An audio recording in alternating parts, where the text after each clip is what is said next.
Carice, did you hear that? Hear what, Chris? The sound of 1,000 English learners stopping. They want to speak. They want to share their heart. But then they hit a wall made of 3 tiny words. I know exactly which ones. 3 words that look the same, sound similar, but change everything about your sentence. If you use the wrong one, your boss looks confused. Your friends tilt their heads. It's frustrating. It's scary. But today, the mystery ends. Today, we break the wall. Today, we master be, being, and been. Hello, and welcome to the CK English Podcast. I'm Chris. And I'm Carice. We are so happy you are here with us today. Whether you're driving to work, washing the dishes, or just sitting with a cup of coffee, welcome to the family. You know, we talk to students every day, and the most common thing we hear is, Chris, I know what I want to say, but I'm afraid of making a mistake, especially with these 3 words. It's like a puzzle, isn't it? You have the pieces, be, being, been, but you don't know where they go, and that makes you feel shy. It makes you stay quiet. We don't want you to stay quiet. We want your voice to be heard. Exactly. So today, we are going to make this so simple that you will feel it in your heart, not just your head. By the end of this 30-minute journey, you won't just know these words, you'll own them. I love that. Owning your English. Let's get started. Okay, Carice, let's set the stage. Imagine you are at a coffee shop. You're meeting a new friend from the U.S. Oh, I'm nervous already.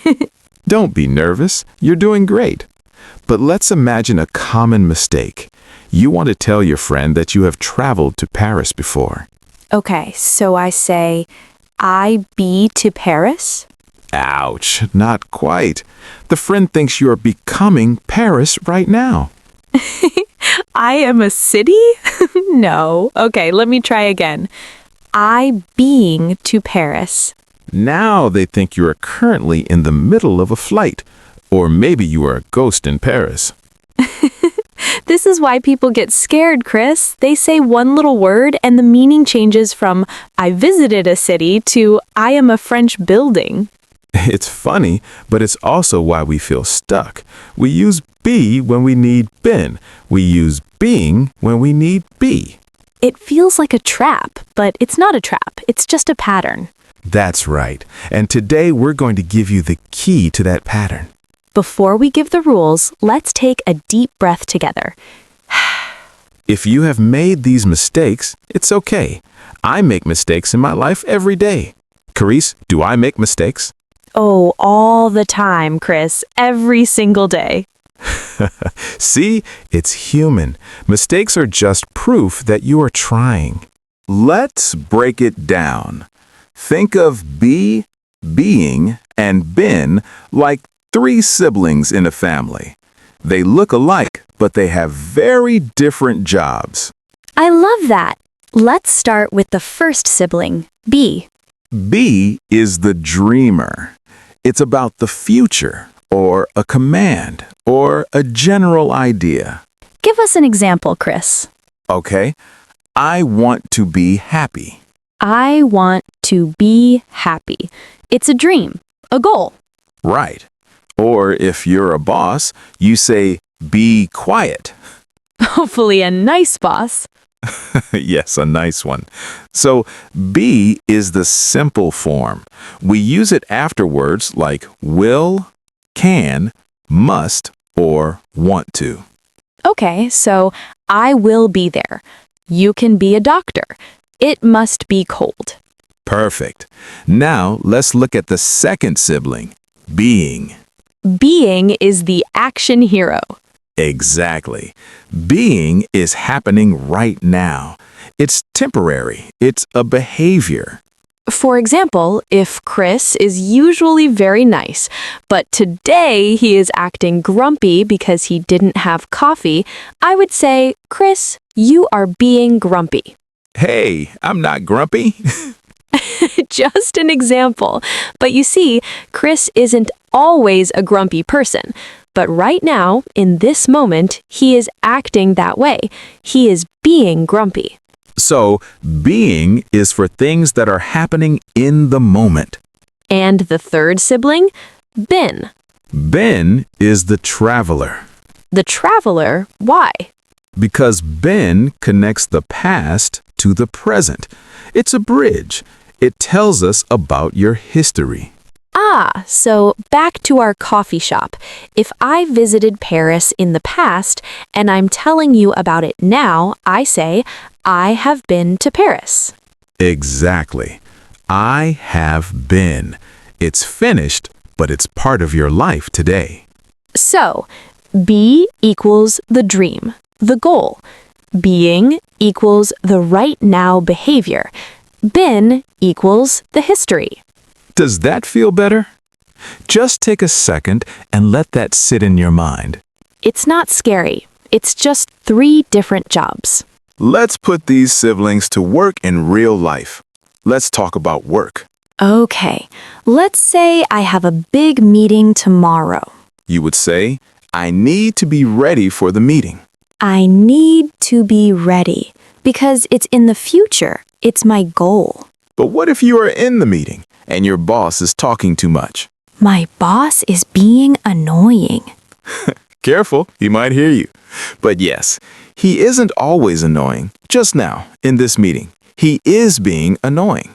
And after the meeting is over, I call my mom and say, "Whew, I have been in that meeting for 3 hours." Yes, it started in the past, it just finished, and it's your history. I have been.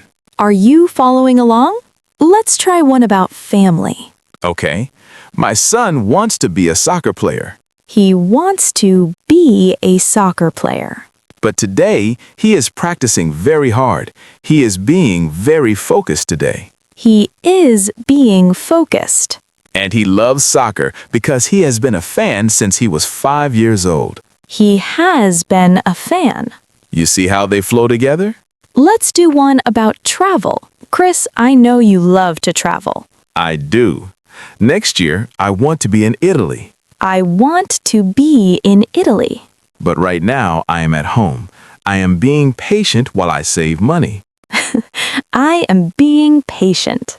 And I'm excited because I have never been to Italy before. I have never been to Italy. Let's listen to the rhythm of those sentences. To be, is being, has been. It's like a song, isn't it? It really is.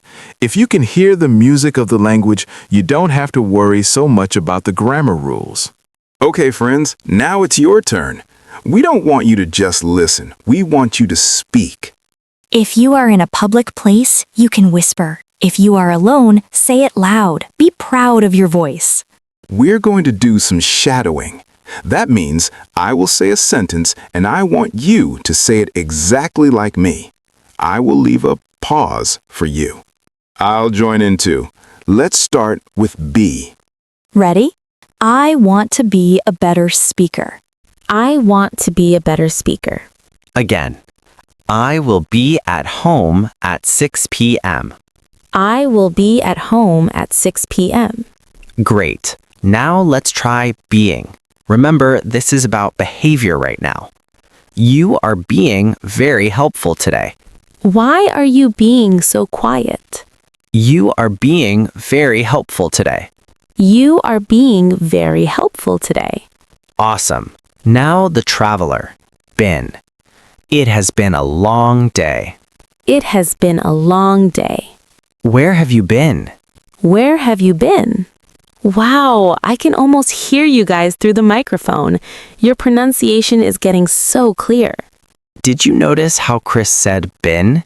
Some people say it like bean, like a coffee bean, and some say it like bin, like a trash bin. That's a great point, Karis. In American English, we usually say been. It's very short. I've been busy. Let's practice that short sound. Everyone say it with us. Been. Been. I have been working. I have been working. You guys are doing so well. I hope you feel a little spark of confidence right now. Okay, let's play a game. I'm going to give you a situation and you have to yell out the right word. Be, being, or been. Ooh, I love games. Okay, I'll play too. Situation number 1. You are looking at a baby.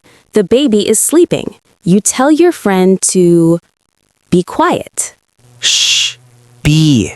Yes, be quiet. Situation number 2. Your friend is usually a very brave person, but today there is a spider on the wall. Your friend is screaming. You say, "Why are you being so scared?" Being. Perfect. Why are you being so scared? It's just because of the spider. Situation number 3. You see an old friend. You haven't seen them for 5 years. You say, "It has been a long time." Been. You got it. It has been a long time. How many did you get right? If you got all 3, give yourself a pat on the back. If you got 0, give yourself a hug and keep listening. You're learning. That's right. There are no wrong answers here, only learning answers. Let's practice that short sound. Everyone say it with us. Been. Been. I have been working.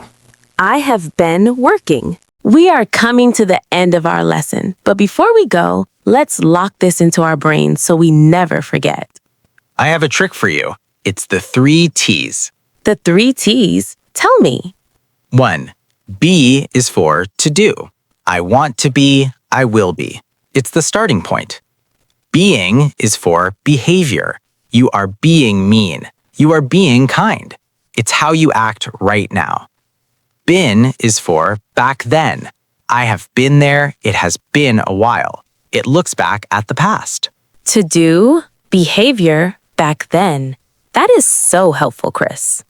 Let's say it together one more time. Be is to do. Being is behavior. Been is back then. If you remember those 3 words, to do, behavior, back then, you will always know which sibling to call. And remember, learners, English is not a test. It's a tool. Yes, this tool helps you tell your story. It helps you get a better job. It helps you make friends in other countries. Don't let the fear of these 3 little words stop you from using your tool. You did it. You just spent few minutes investing in yourself. Do you know how amazing that is? Most people just scroll through social media, but you stayed, you practiced, you spoke out loud. We are so proud of you, truly. If this lesson helped you, if that wall feels a little bit shorter now, please join our family. Hit that subscribe button and ring the bell. We upload new episodes every week to help you feel confident and human in English. And if you have a friend who is struggling with be, being, and been, share this podcast with them. Let's grow this community together. Before we go, I want to say one more thing. You are capable. You are smart, and you are already a speaker. That's right. Every word you say is a victory. We can't wait to see you in the next episode. I've been Chris. And I've been Karis. Wait, see what I did there? Perfect use of been. Goodbye, everyone. Keep practicing and be amazing.